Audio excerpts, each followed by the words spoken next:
제7장. 좋은 이름이 좋은 기름보다 낫고 죽는 날이 출생하는 날보다 나으며 초상집에 가는 것이 잔치집에 가는 것보다 나으니 모든 사람의 끝이 이와 같이 됨이라. 산 자는 이것을 그의 마음에 둘지어다. 슬픔이 웃음보다 나음은 얼굴에 근심하는 것이 마음에 유익하기 때문이니라. 지혜자의 마음은 초상집에 있으되 우매한 자의 마음은 혼인집에 있느니라. 지혜로운 사람의 책망을 듣는 것이 우매한 자들의 노래를 듣는 것보다 나음이라. 우매한 자들의 웃음소리는 솥 밑에서 가시나무가 타는 소리 같으니 이것도 헛되니라. 탐욕이 지혜자를 우매하게 하고 뇌물이 사람의 명철을 망하게 하느니라. 일의 끝이 시작보다 낫고 참는 마음이 교만한 마음보다 나으니 급한 마음으로 노를 바라지 말라. 노는 우매한 자들의 품에 머무름이니라. 옛날이 오늘보다 나은 것이 어찌미냐 하지 말라. 이렇게 묻는 것은 지혜가 아니니라. 지혜는 유산같이 아름답고 햇빛을 보는 자에게 유익이 되도다. 지혜의 그늘 아래에 있음은 돈의 그늘 아래에 있음과 같으나 지혜에 관한 지식이 더 유익함은 지혜가 그 지혜 있는 자를 살리기 때문이니라. 하나님께서 행하시는 일을 보라. 하나님께서 굽게 하신 것을 누가 능히 곧게 하겠느냐. 형통한 날에는 기뻐하고 곤고한 날에는 되돌아보아라. 이 두 가지를 하나님이 병행하게 하사 사람이 그의 장래일을 능히 헤아려 알지 못하게 하셨느니라. 내 허무한 날을 사는 동안 내가 그 모든 일을 살펴보았더니 자기의 의로움에도 불구하고 멸망하는 의인이 있고 자기의 악행에도 불구하고 장수하는 악인이 있으니 지나치게 의인이 되지도 말며 지나치게 지혜자도 되지 말라. 어찌하여 스스로 패망하게 하겠느냐. 지나치게 악인이 되지도 말며 지나치게 우매한 자도 되지 말라. 어찌하여 기한 전에 죽으려고 하느냐. 너는 이것도 잡으며 저것에서도 내 손을 놓지 아니하는 것이 좋으니 하나님을 경외하는 자는 이 모든 일에서 벗어날 것임이니라. 지혜가 지혜자를 성읍 가운데에 있는 10명의 권력자들보다 더 능력이 있게 하느니라. 선을 행하고 전혀 죄를 범하지 아니하는 의인은 세상에 없기 때문이로다. 또한 사람들이 하는 모든 말에 내 마음을 두지 말라. 그리하면 내 종이 너를 저주하는 것을 듣지 아니하리라. 너도 가끔 사람을 저주하였다는 것을 내 마음도 알고 있느니라. 내가 이 모든 것을 지혜로 시험하며 스스로 이르기를 내가 지혜자가 되리라 하였으나 지혜가 나를 멀리하였도다. 이미 있는 것은 멀고 또 깊고 깊도다. 누가 능히 통달하랴. 내가 돌이켜 전심으로 지혜와 명철을 살피고 연구하여 악한 것이 얼마나 어리석은 것이요 어리석은 것이 얼마나 미친 것인 줄을 알고자 하였더니 마음은 올무와 그물 같고 손은 포승 같은 여인은 사망보다 더 쓰다는 사실을 내가 알아내었도다. 그러므로 하나님을 기쁘게 하는 자는 그 여인을 피하려니와 죄인은 그 여인에게 붙잡히리로다. 전도자가 이르되 보라, 내가 낱낱이 살펴 그 이치를 연구하여 이것을 깨달았노라. 내 마음이 계속 찾아보았으나 아직도 찾지 못한 것이 이것이라. 1000사람 가운데서 한 사람을 내가 찾았으나 이 모든 사람들 중에서 여자는 한 사람도 찾지 못하였느니라. 내가 깨달은 것은 오직 이것이라. 곧 하나님은 사람을 정직하게 지으셨으나 사람이 많은 꾀들을 낸 것이니라. 오늘 하나님께서 우리에게 주시는 말씀을 나누겠습니다. 하나님 말씀은 신약성경 히브리서 11장 23절에서 26절 말씀입니다. 다 같이 일어나서 하나님의 말씀을 경청하겠습니다. 하나님 말씀을 봉독하겠습니다. 믿음으로 모세가 낳았을 때 그 부모가 아름다운 아이임을 보고 석 달 동안 숨겨 왕의 명령을 무서워하지 아니하였으며 믿음으로 모세는 장성하여 바로의 공주의 아들이라 칭함받기를 거절하고 도리어 하나님의 백성과 함께 고난받기를 잠시 죄악의 낙을 누리는 것보다 더 좋아하고 그리스도를 위하여 받는 수모를 애굽의 모든 보화보다 더 큰 재물로 여겼으니 이는 상 주심을 바라봄이라. 아멘. 이 말씀은 하나님의 말씀입니다. 아멘. 요즘 드라마 중에서 이상한 변호사 우영우라는 드라마가 참 인기가 있더라고요. 저도 어떤 드라마인지 지난주에 한번 봤는데요. 주인공 변호사 우영우라는 사람이 등장하는데 이분이 자폐 스펙트럼 장애를 가지고 있었습니다. 그렇지만 엄청난 양의 법조문과 판례들을 기억하는 그런 기억력과 또 남다른 그런 그 감정에 사로잡히지 않는 그런 자유로운 사고방식, 이런 것들을 가지고 어려운 변론을 잘 해내는 그런 여러 가지 이야기들이 나옵니다. 그런 그의 독특한 사고방식은 자신을 소개할 때 드러나는데요. 이분이 다른 사람 앞에서 자기를 소개할 때 이렇게 소개를 합니다. 제 이름은 똑바로 읽어도 거꾸로 읽어도 우영우입니다. 기러기, 토마토, 스위스, 인도인, 별똥별, 우영우, 이렇게 소개를 해요. 이런 이상한 변호사 우영우 이 드라마에 지난주에 제가 봤는데, 근데 지난주에는 이 이상한 변호사 우영우보다 더 이상한 인물이 한 사람 나타났고 그의 변호가 이 변호사에게 맡겨졌습니다. 그 이상한 의뢰인의 이름은 방구뽕이라는 이름입니다. 그리고 그의 직업은 어린이 해방군 총사령관입니다. 참 이상한 사람이죠. 그는 26살의 청년인데 학원에 가려고 학원 셔틀버스에 탄 12명의 어린이들을 몰래 산으로 데려가서 그곳에서 아이들과 신나게 놉니다. 그러나 결국 이 청년은 아이들을 유인하고 납치했다는 이런 죄로 붙잡혀서 결국 재판을 받게 돼요. 자, 그런데 재판 과정에서 그가 왜 그렇게 행동을 했는지, 왜 아이들을 그렇게 몰래 산으로 데려가서 놀았는지 그 의도가 밝혀지기 시작합니다. 그의 주장은 우리 아이들 감옥 같은 학교와 학원에서 갇혀있는 이 아이들을 행복하게 뛰어놀 수 있게 해줘야 한다는 주장이었습니다. 법정에서 그는 판사와 사람들 앞에서 이렇게 이야기를 합니다. 어린이들은 지금 당장 놀아야 합니다. 나중에는 너무 늦습니다. 대학에 간 후, 취업을 한 후, 결혼한 후에는 너무 늦습니다. 불안이 가득한 삶 속에서 행복으로 가는 유일한 길을 찾기에는 너무 늦습니다. 어린이는 지금 당장 행복해야 합니다. 라고 주장합니다. 그의 주장을 가만히 들어보면 그 생각 자체는 그렇게 잘못된 생각이 아닙니다. 그렇지만 그래도 어린이들을 무단으로 산으로 데리고 가서 그렇게 시간을 보내고 놀게 한 것은 분명히 문제가 있는 행동이었고, 판사는 그래서 그 청년에게 그래, 당신 생각은 잘 알겠지만 앞으로 이 죄를, 이 범죄 행위에 대해서 어떻게 생각하느냐, 당신이 저지른 행위를 반성하느냐, 이렇게 물었습니다. 그랬더니 그는 1초도 지체하지 않고 반성하지 않는다라고 이야기를 합니다. 판사가 다시 묻습니다. 그러면 앞으로도 이 같은 범죄를 또 저지르겠다는 말이냐? 그는 대답합니다. 네. 자, 감옥에 가지 않으려면 네, 반성하겠습니다. 다시는 이렇게 하지 않겠습니다. 대답을 해야 되는데 이 사람은 정반대의 대답을 하는 거예요. 그의 이상한 대답 때문에 그는 결국 교도소를 갈 수밖에 없을지도 모릅니다. 어린이들을 위해서 일하는 것도 좋지만 스스로를 희생하면서 감옥에 가면서까지 그렇게 해야 될 필요가 있는가, 우리는 생각이 듭니다. 여러분, 이 이야기는 물론 드라마 속의 이야기예요. 이 청년이 왜 자기를 희생하면서까지 그렇게 이상한 선택을 하고 있는지, 자신이 그렇게 한다고 해서 세상이 바뀔 것 같아 보이지도 않는데 왜 그렇게 하는지 잘 이해가 되지 않습니다. 아무리 봐도 너무 이상한 사람입니다.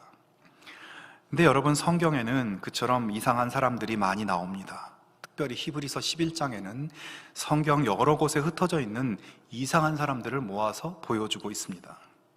하나님이 기뻐하시는 예배를 드린 아벨, 또 죄악이 관영한 세상에서 홀로 하나님을 온전히 섬기며 따랐던 하나님께로 올라간 에녹, 모두의 손가락질을 받으면서도 구원의 방주를 만들었던 노아, 아브라함과 이삭과 야곱과 요셉과 그리고 모세와 라합, 기드온과 같은 사사들, 다윗과 선지자들, 이런 수많은 사람들을 이 히브리서 11장에서 보여주고 있어요. 이 히브리서 기자가 이런 사람들의 이야기를 이 편지의 말미에 쓰고 있는 이유가 있을 것입니다. 지난 몇 주간 우리는 히브리서 말씀을 보면서 반복되는 이야기입니다마는 히브리서의 수신자들인 유대인 성도들이 당시에 여러 가지 핍박과 목숨의 위협과 경제적인 핍박을 당하면서 살고 있었고, 그런 것들이 너무 오래되고 심해지자 그런 이유로 예수 믿는 신앙에서 유대교 신앙으로 돌아가려고 하는 사람들이 많이 생겼고, 또 세상과 적당히 타협하면서 이도저도 아닌 믿음 생활을 하는, 그렇게 후퇴된 믿음의 생활을 하려고 하는 사람들이 많아졌습니다. 이런 상황 속에서 히브리서 기자는 이제 이 편지를 마무리하면서 이 유대인들이 너무나도 잘 알고 너무나 존경하고 있는 성경 속의 인물들을 예로 들면서 설명을 하고 권면을 하고 있는 것입니다. 그 가운데서 오늘 본문에서 가장 많은 분량을 차지하고 있고, 또 이스라엘 민족의 역사에서 그들이 가장 중요하고 존경하는 사람은 바로 아브라함과 모세입니다. 먼저 아브라함을 조금 보면은 11장 8절의 말씀에 믿음으로 아브라함은 부르심을 받았을 때 순종하여 장래의 유업으로 받을 땅에 나아갈새 갈 바를 알지 못하고 나아갔으며 라고 말합니다. 자, 아브라함은 원래 갈대아 지역의 우르라고 하는 도시에서 살던 사람입니다. 갈대아 지역은 오늘로 하면은 이라크 남부 지역이에요. 그리고 우르는 그 갈대아 지역에 있는 고대 도시 이름입니다. 자, 이 지역은 그런데 다른 사막 지대와는 달리 유프라테스 강과 티그리스 강이 흐르고 있고, 그 두 강을 중심으로 4대 고대 문명 중 하나인 메소포타미아 문명이 꽃피웠던 그런 지역입니다. 두 강에서 흐르는 풍부한 물과 그로 인한 비옥한 토양, 그래서 그 지역이 숲도 있고 또 큰 나무들도 있고 과실 열매들도 맺히고 그런 곳이었어요. 그래서 고대 시대에 드물게 농업 문명이 발전한 도시입니다. 지역입니다. 성경의 바벨탑도 이 지역에 세워졌었고, 고대 중동을 군림하던 아시리아 제국이나 바벨론 제국도 바로 이 지역이 거점이었습니다. 특별히 아브라함의 고향인 우르라고 하는 도시는 인류 최초의 문명인 고대 수메르 문명의 중심지였다고 합니다. 여러분, 고대 법전 중에 함무라비 법전 아시죠? 이 법전보다 200년 앞선 우르 남무 법전이라는 것이 있는데, 그것이 바로 이 아브라함이 살았던 우르에서 전해져 오고 있고, 이곳에는 지금도 거대한 탑과 건축물들이 남아있다고 합니다. 자, 그러니까 종합해 보면 아브라함이라고 하는 이 사람은 지금으로 하자면 당시 전 세계에서 가장 발전하고 가장 잘 사는 지역, 누구나 가서 살고 싶은 곳, 최고의 문명 도시에서 살던 사람이었다라는 것이에요. 그런 도시에서 그는 75세가 될 때까지 남부럽지 않게 살면서 노년을 보내고 있었습니다. 자, 그런데 하나님께서는 그에게 그 땅을 떠나라, 그리고 가나안 땅으로 가라고 그에게 명령을 내리세요. 정말 비옥하고 살기 좋은 땅, 문명이 발달한 갈대아 우르를 떠나서 가나안으로 가라. 근데 이 가나안 땅은 갈대아 우르에 비하면 너무나 척박한 땅이고 문화적으로도 미개하고 아주 낙후된 지역이었습니다. 상식적으로 따지자면 가나안 땅에 살다가 우르 땅으로 이사 가는 것이 맞지, 우르같이 잘 사는 곳에서 가나안 땅과 같이 못 사는 땅으로 이주한다는 것은 말도 안 되는 일이죠. 하나님께서는 아브라함에게 이처럼 비합리적인 길, 보통 사람들이 가는 길에 정반대의 길로 가라고 말씀하세요. 하지만 아브라함은 하나님이 명령하시는 이 이상한 선택에 말없이 순종하며 따라갔다고 말씀하고 있습니다. 왜 그런 이상한 선택을 했을까요? 하나님의 약속에 대한 믿음 때문이었습니다. 하나님은 아브라함에게 우르를 떠나 가나안으로 가라고 하시면서 너로 큰 민족을 이루겠다, 너에게 복을 주어서 너를 창대하게 만들겠다, 땅의 모든 족속이 너로 말미암아 복을 얻게 될 것이다, 이런 약속을 해주셨어요. 아브라함은 그 약속을 믿음으로 받아들이고 지금 남들과는 정반대의 길을 선택해서 간 것입니다. 여러분, 그런데 가만히 보십시오. 아브라함이 큰 민족을 이루고 그가 창대해지고 다른 모든 사람들도 아브라함으로 인해서 복을 얻게 된다, 이 하나님의 약속조차도 어떻게 보면 이것이 이루어지려면 최고 문명지인 갈대아 우르에 살면서 해야지 이루어질 가능성이 더 많은 것이 아니겠어요? 척박하고 가난하고 미개한 지역에 살면서 무슨 복을 누리고 어떻게 창대해질 수 있겠으며 어떻게 다른 사람들에게 영향력을 끼치며 살 수 있겠다는 말입니까? 저 시골에 살던 청년이 서울로 올라가서 서울대 나와서 로스쿨 나와서 최고 로펌의 1등 변호사 정도는 돼야 이름이 알려지고 영향력을 끼칠 수 있는 것 아니겠어요? 그 길을 거꾸로 가면 무엇을 할 수 있겠습니까? 그러나 아브라함은 하나님의 약속을 믿었습니다. 하나님의 말씀대로 순종했을 때 이루어질 하나님의 약속을 바라보았어요. 그리고 누구도 이해할 수 없는 이상한 선택을 한 것입니다. 자, 그런데 이렇게 무모하고 이상한 사람 아브라함은 그 후에 어떻게 되었을까요? 당연히 그 길은 고생길이었습니다. 그가 나아간 가나안 땅은 농사가 쉽지 않은 땅이고 또 자기 땅도 없기 때문에 그가 할 수 있는 일이라고는 목축업밖에 없었습니다. 양과 소를 키우며 생계를 유지해야 됐고 끊임없이 이곳 저곳을 떠돌아다니는 불안정한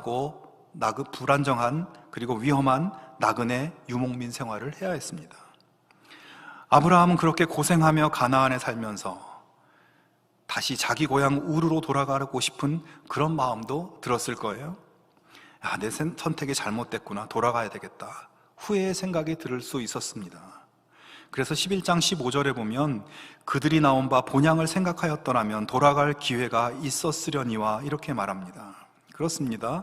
아브라함이 나온 바 본향 우르 땅, 그 아름답고 풍성한 열매가 가득한 정말 멋진 집과 즐거운 문화가 그치지 않는 그 땅을 생각하면서 얼마든지 가나안의 이 고생스러운 생활을 접고 돌아갈 수도 있었습니다. 마음만 먹으면 당장이라도 갈 수 있는 기회도 있었습니다.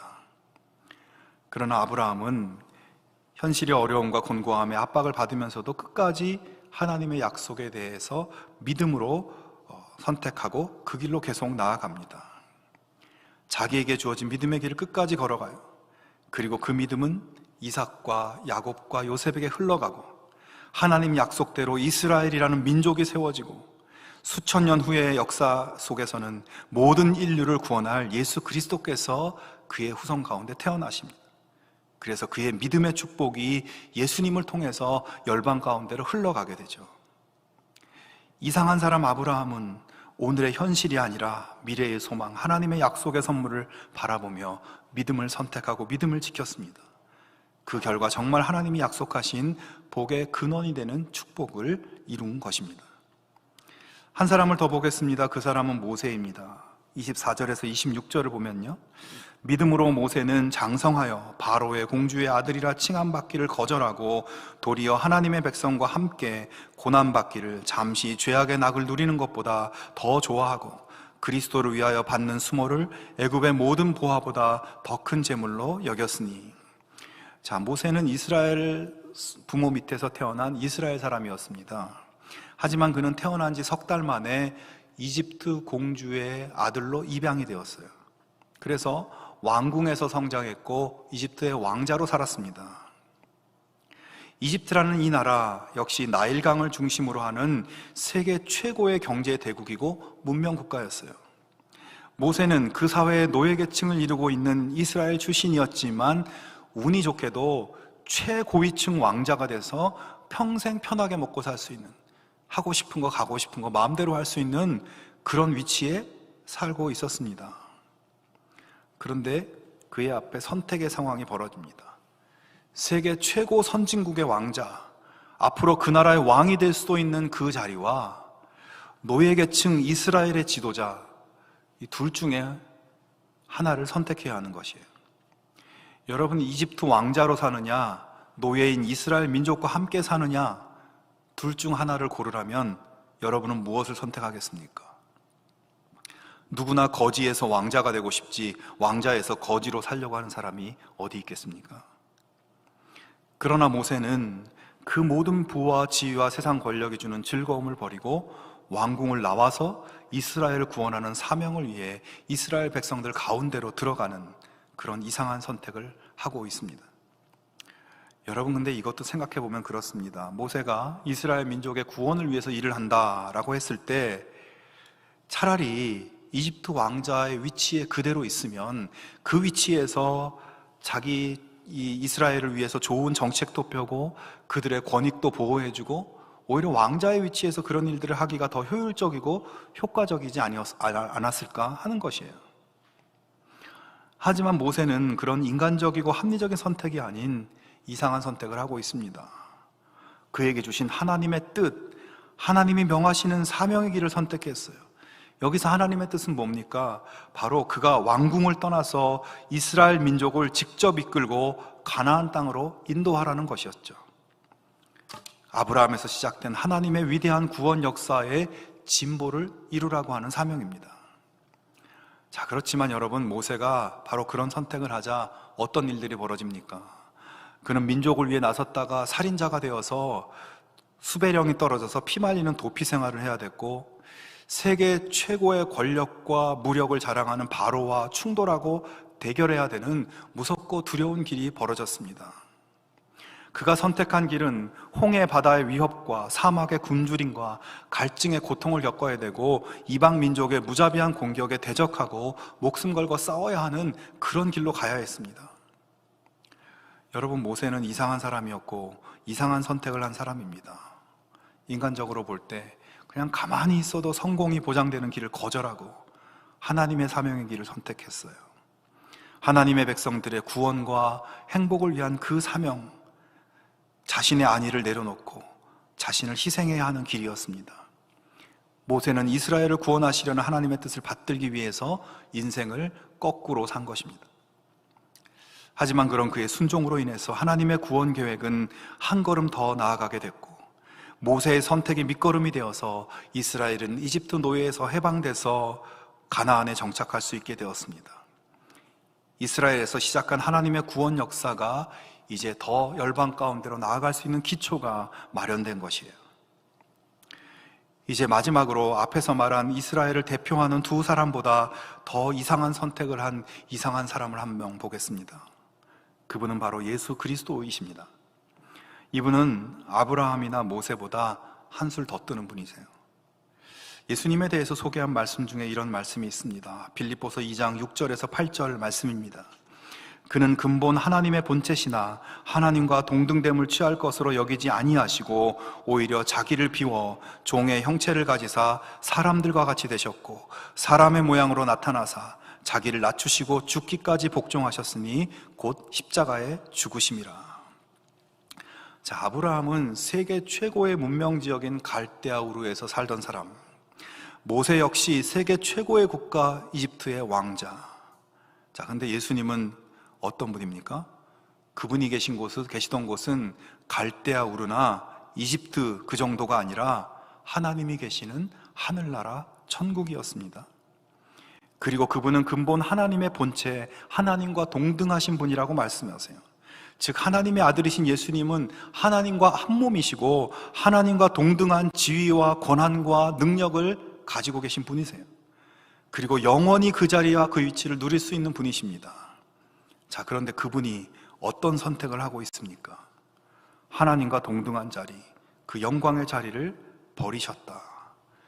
자신 안에 가득한 하나님과 똑같은 권한과 능력과 지위를 다 쏟아내고 그 자리에 인간의 연약함을 채웠다.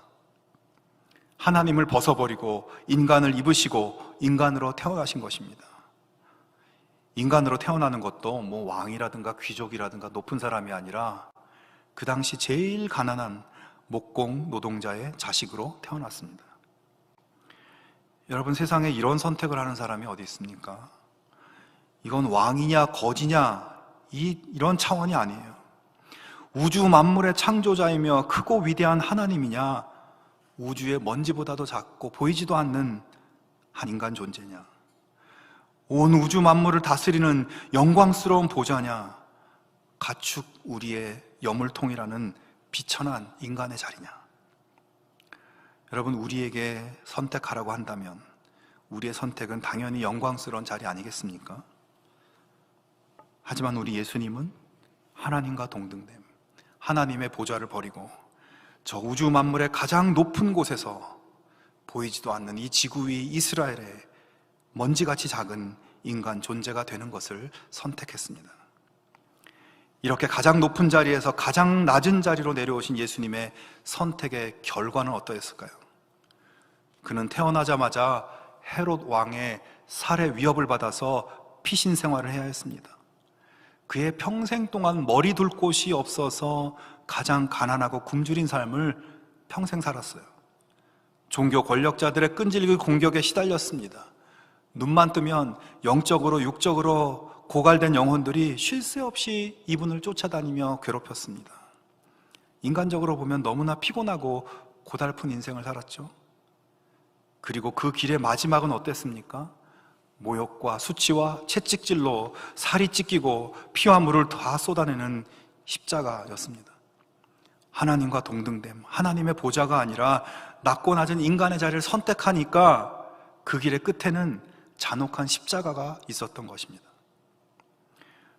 여러분, 예수님이 이 말도 안 되는 이상한 선택을 왜 하신 것인가요? 하나님과 동등됨을 버리고 왜 우리 같은 사람이 되신 것입니까? 십자가에 죽을 것이 뻔한 이 선택을 왜 하시는 거예요?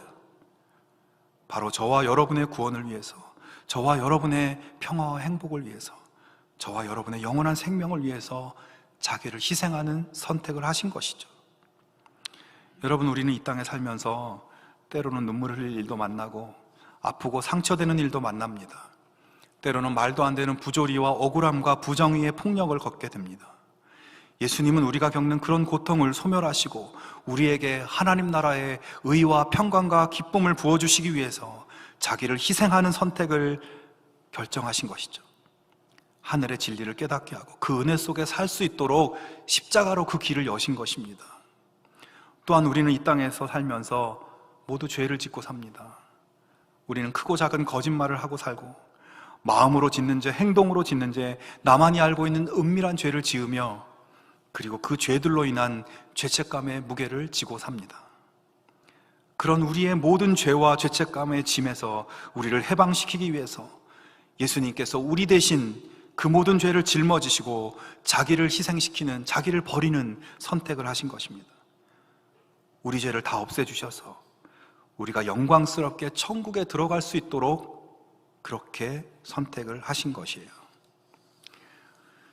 성도 여러분, 오늘 본문은 히브리서의 공동체에게 아브라함과 모세와 그리고 예수 그리스도의 이상한 선택에 놀랍고 위대한 결과와 영광을 보여주면서 강력한 영적 도전을 하고 있습니다.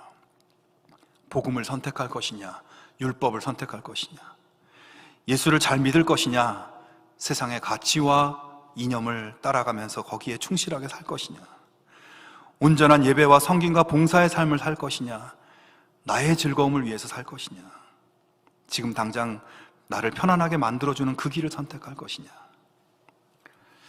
요즘 우리 교회에서 신약 통독을 하고 있는데 제가 읽어보니까 30일 동안 읽으려면 하루에 한 40분에서 1시간 정도 읽어야 됩니다. 근데 이것도 제가 해보니까 선택의 문제인 것 같아요. 우리는 하루를 사는 동안 여러 가지 해야 할 일도 있고 일상생활이 있죠. 근데 그 하루의 일상 중에서 꼭 해야 할 일들이 있습니다. 밥을 먹고 잠을 자고 일을 하고 이런 원초적인 일들을 우리가 하루 생활 속에서 꼭 해야 돼요. 안 하면 죽습니다. 그런데 하나님의 말씀을 읽고 대하는 것은 나에게 하루 중 꼭 해야 하는 일인가 아니면 하지 않아도 되는 일인가. 밥을 먹는 것은 육신을 위해서 꼭 해야 하는 일이라 여러분, 이것은 선택의 여지가 없습니다. 우리의 영혼을 위해서 하나님의 말씀에 읽는 것도 꼭 해야 하는 일이지만 그런 선택은 어느새 우리에게 해도 되고 안 해도 되는, 어쩌면 그렇게 하면 이상한 선택이 되고 있지는 않습니까? 왜냐하면 그 선택 때문에 내가 정말 급하게 해야 되는 일, 내가 집중하고 있는 다른 것이 희생될 수도 있기 때문이죠. 하지만 그 이상한 선택의 끝에는 우리의 영혼이 강건해지고 우리의 삶이 말씀의 능력으로 풍성해지는 그런 은혜가 기다리고 있습니다.